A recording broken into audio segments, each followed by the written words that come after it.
বিসমিল্লাহির রহমানির রহিম। আজকে বানিয়াচং ইসলামী যুব সমাজ কর্তৃক আয়োজিত এই সংবর্ধনা সভার সম্মানিত সভাপতি জনাব মুফতি নাসিরউদ্দিন সুলভ, মঞ্চে উপবিষ্ট আছেন নবনির্বাচিত সংসদ সদস্য জনাব মহিউদ্দিন শরীফ রুবেল, মঞ্চে উপবিষ্ট আছেন আমাদের বানিয়াচংয়ের একজন প্রখ্যাত আলেম, যাকে আমরা বড় হুজুর হিসেবে জানি, মৌলানা আব্দুল বাসিত আজাদ সহ আলেম ওলামাবৃন্দ, আমার সামনে উপবিষ্ট দিনের খেদমত যারা করেন সে আলেমরা, সুধীবৃন্দ, মিডিয়া ভাইয়েরা, আর যাদেরকে আজকে সম্বর্ধনা দেওয়া হচ্ছে, বিশ্বজয়ী হাফিজ বশির আহমদ, হাফিজ আব্দুর রহমান বিন নূর, হাফিজ তানজিমুল ইসলাম রিয়াদ, আপনারা আমার সালাম গ্রহণ করুন। আসসালামু আলাইকুম ওয়া রাহমাতুল্লাহি ওয়া বারাকাতুহু। আজকের এই সম্বর্ধনা আমরা যাদেরকে দিচ্ছি, যারা আয়োজন করেছেন, তাদের প্রতি আমি কৃতজ্ঞতা জানাচ্ছি, ধন্যবাদ জানাচ্ছি এরকম একটি ভালো সুন্দর অনুষ্ঠান আয়োজন করার জন্য। যাদেরকে সম্বর্ধনা দিচ্ছি তারা কারা?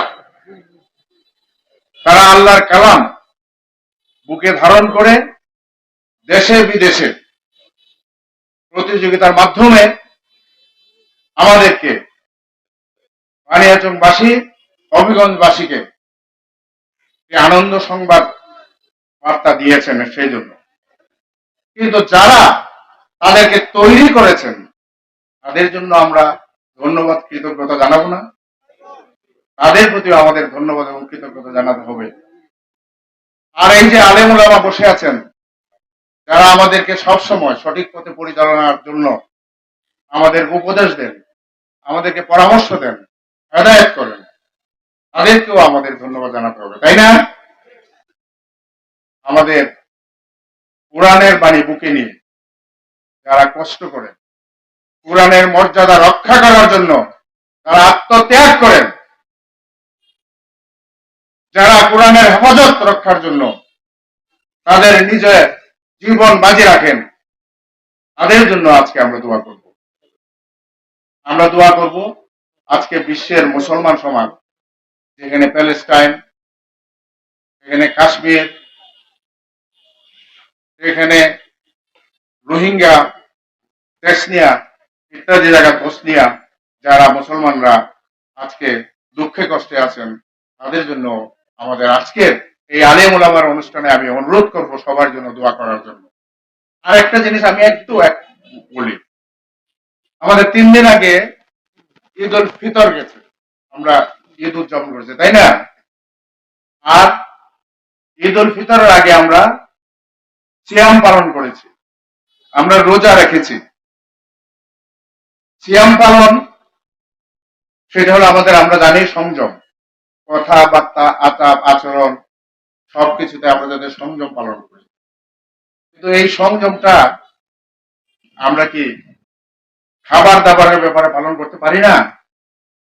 কেন পত্রিকায় আসবে রমজান আসছে, বাজারে আগুন? এটা তো আমাদের জন্য সুখবর না। কথাটা শুধু এখানে বলছি না, আমার নিজের পরিবারকেও আমি বলি, আমার বাসায়ও বলি, কেন পত্রিকায় আসবে না রোজা আসছে, মানুষের মনে শান্তি? কারণ দ্রব্যমূল্যের ঊর্ধ্বগতি নাই। এই জিনিসগুলো আমাদেরকে, আমার মনে হয়, আমাদের উপলব্ধি করতে হবে। ধর্ম আমাদেরকে অনেক শিক্ষা দেয়, সেই শিক্ষা সমাজ জীবনে, রাষ্ট্র জীবনের সকল ক্ষেত্রে প্রতিপালনের সুযোগ রয়েছে। আজকের আয়োজক এবং উপস্থিত যারা আছেন সবাইকে আমি আমার ব্যক্তিগত পক্ষ থেকে, আমার দলের পক্ষ থেকে ধন্যবাদ এবং কৃতজ্ঞতা জানিয়ে আমার বক্তব্য শেষ করছি। খুদা হাফেজ। বাংলাদেশ জিন্দাবাদ।